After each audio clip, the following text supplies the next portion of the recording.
One of my favorite pain models, Louis Gifford's mature organism model. Okay, again, I want to give full credit to him here. His books, Aches and Pains, are brilliant. So again, we have a lot of information coming into the system from the eyes, from the peripheral tissue, skin, fascia, ligaments, tendons. We scrutinize that and we give an output again. So the information that's coming into the body is driving, is contributing to the output, which is altered behavior and altered physiology. Okay, so again, it's not just the emotional, what's happening at the eyes, etc.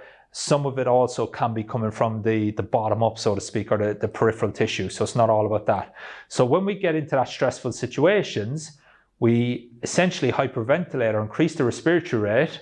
Okay, so what you see happens is there's an altered length tension relationship through the rectus abdominis, obliques, and TVA, and we lose the ability of the diaphragm to go through full exhalation. Okay, so again, if you think of someone hyperventilating as an extreme reaction, we lose the ability to exhale or go through a full exhalation, a full lengthening of the diaphragm. Okay, so again, rapid shallow thoracic dominant breathing with high levels of tonic contraction of respiratory muscles are sound in situations requiring high levels of ventilation, probably indicates a system that's struggling to return to rest and digest. Okay, again, plain in English, it's sympathetic dominant, it's in fight or flight. Okay, energy is wasted, homeostatic functions needed for renewal and repair are impaired. Okay, so we can't get into rest and digest, we can't regenerate. So what we're going to do is when we have a thought, we're going to use our breathing strategies to not let that emotion cause a negative reaction, or said another way, further drive us in to fight or flight. So again, when we catch that thought,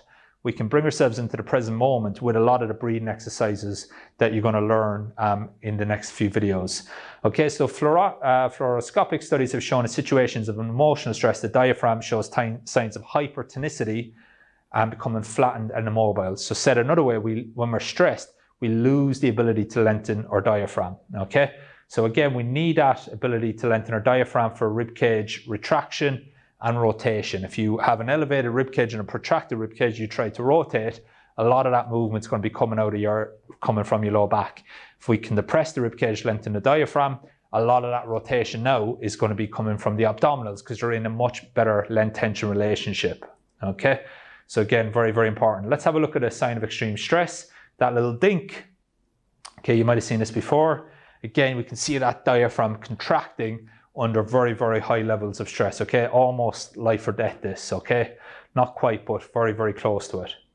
Okay, so you can see that little dink. You see that diaphragm with that rapid contraction. I thought that was a really, really good